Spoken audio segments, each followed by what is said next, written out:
Rasululloh sollallohu alayhi vasallamning hayotidagi rahmat degan mavzuda darsni eshitdinglar.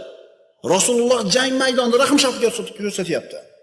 Rasulullohga aziyat berganlarga rahm shafqat ko'rsatyapti. Kechiryapti ularni. Bizga atrofimizdan islomimizni qora qilib ko'rsatayotganlarda hamma gaplari bu tuhmatdan boshqa narsa emas.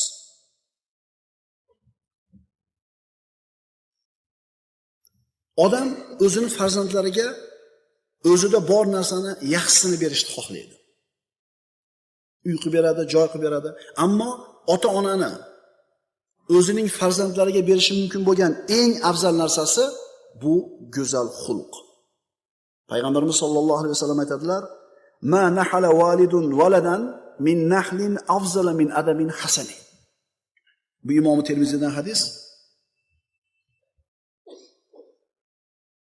Nabiy sollallohu alayhi vasallam aytdilar: "Ota yoki ona o'zining bolasiga chiroyli odobdan ko'ra afzalroq narsani bera olmaydi.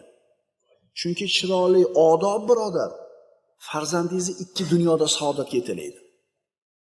Chiroyli odob, birodarlar, farzandingizni jannatdagi martabasini ko'tarilishiga sabab bo'ladi. Chiroyli odob, birodar, Payg'ambarimiz sollallohu alayhi vasallamga qiyomatda farzandingiz yaqin turishiga sabab bo'ladigan ish. Ammo siz qilib berayotgan dunyoda 3-4 so'm puli, dunyoda latalutasi qiyomat kunida hisob-kitobda og'ir bo'lishiga sabab bo'ladi. Biz nimasini qilib berishlikka ko'proq kuch sarflayapmiz? E'tibor beraylik. Tarbiyalik, axloqli